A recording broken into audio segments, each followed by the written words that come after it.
This channel does not promote any violent, harmful, or illegal activities. All content provided by this channel is meant for an educational purpose only. তৃণমূলের মধ্যে তো নবীন প্রবীণ দ্বন্দ্ব একটা চলছেই, সেই খবর আপনাদের সামনে আমরা বারবার তুলে ধরেছি। কিন্তু বিগত কয়েকদিনের পরিসংখ্যান যদি দেখেন তাহলে কিন্তু বেশ কিছু চেঞ্জেস এসেছে।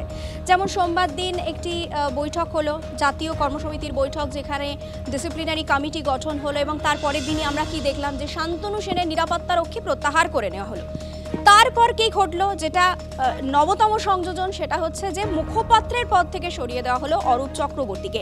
তবে শুধুমাত্র কিন্তু অরূপ চক্রবর্তীকে সরানো হয়নি, পাশাপাশি সরানো হয়েছে সুদীপ রাহাকে, পাশাপাশি সরানো হয়েছে কোহিনুরকে এবং টিভি প্যানেলিস্ট, অর্থাৎ বিভিন্ন বিতর্কে যারা অংশগ্রহণ করে থাকে সেই টিভি প্যানেলিস্টের নামের তালিকাতেও কিন্তু একটা বড়সড় পরিবর্তন এসেছে। এবার আপনাদের মনে হতেই পারে হঠাৎ করে এতগুলো পরিবর্তন কেন? তবে কি অরূপ চক্রবর্তী অভিষেকপন্থী হওয়ার কারণেই এই সিদ্ধান্ত, নাকি এর পেছনে অন্য কোনো কারণ রয়েছে? সেই ব্যাখ্যা তো পরে আসবো, কিন্তু তার আগে শোনাবো অরূপ চক্রবর্তী কি বলছে।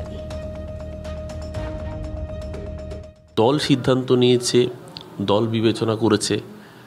আমরা চেষ্টা করেছি দলের কঠিনতম সময়ে নিজেরা পারফর্ম করবার।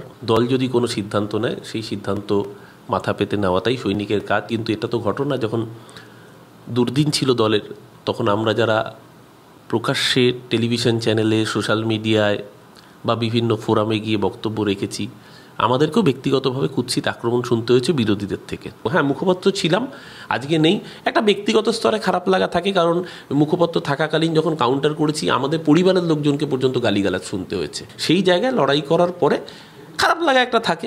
কোথাও কি মনে হয় অভিষেক বন্দ্যোপাধ্যায়কে ছবি দেওয়ার জন্যই আপনাকে অপসারিত করা হলো? মমতাদি আমাদের কাছে আবেগ, অভিষেক বন্দ্যোপাধ্যায় আমাদের কাছে আবেগ। মমতাদির কাছে আমাকে যদি বলা হয় যে মমতাদির বাড়িতে বিজয়ার প্রণাম করতে কেন গিয়েছেন, আমি বলবো এটা আমার আবেগ। একইভাবে অভিষেক বন্দ্যোপাধ্যায় আমাদের আবেগ। অভিষেক বন্দ্যোপাধ্যায়ের জন্মদিনে তাকে শুভেচ্ছা জানাতে যাবো, এটা আমাদের আবেগ। আমরা চলে যাবো আমাদের প্রতিনিধি শান্তর কাছে। শান্ত, খুব স্বাভাবিকভাবে তিনি একটু হলেও তার মধ্যে খারাপ লাগা কাজ করছে, এটাই তো স্বাভাবিক ঘটনা। আচ্ছা, এই যে সরিয়ে দেওয়ার সিদ্ধান্ত, মুখপাত্রের পদ থেকে যাদেরকে সরানো হলো এবং যাদের নিয়ে আসা হলো, কেনই বা তাদের সরানো হলো? আর যারা নতুন এলেন, মানে স্বর্ণকমলের ছেলে বা জয়া দত্ত, আর যারা এলেন, তাদের আনাই বা কেন হলো? মানে কি যুক্তিটা কি? দেখো, যে যুক্তি মূলত তৃণমূলের অভ্যন্তরে তুলে ধরা হচ্ছে, সেই যুক্তিটা হচ্ছে যারা পুরনো ছিল, অর্থাৎ অরূপ চক্রবর্তী, ঋজু দত্ত, কোহিনুর মজুমদার বা সুদীপ রাহা, তারা দীর্ঘদিন মুখপাত্র পদ সামলেছেন, কিন্তু তাদের যে বক্তব্য, সেই বক্তব্য অনেক বেশি এই বিরোধীদের সেটা গুরুত্ব পাচ্ছে না, অর্থাৎ বিরোধীদের সঙ্গে তাল মিলিয়ে তাদের সঙ্গে যুদ্ধে এঁটে উঠতে পারছে না, সেই দাবি করা হচ্ছে শাসক দলের তরফে। আর সেই কারণে নতুনদের নিয়ে এসে পরীক্ষা চালানো হবে। সেই জায়গায় নতুনদের কাদের আনা হচ্ছে? জয় দত্ত, স্বর্ণকমল সাহার ছেলে সন্দীপন সাহা, এই ধরনের একাধিক জনকে এই দায়িত্ব দেওয়া হলো। কিন্তু দলেরই আরেকটা অংশ মনে করছে অভিষেক বন্দ্যোপাধ্যায়ের ঘনিষ্ঠতাই মূলত কাল হলো এই যে কজনকে বাদ দেওয়া হয়েছে। অনেক ধন্যবাদ, আপাতত তোমাকে ধন্যবাদ জানাই শান্ত।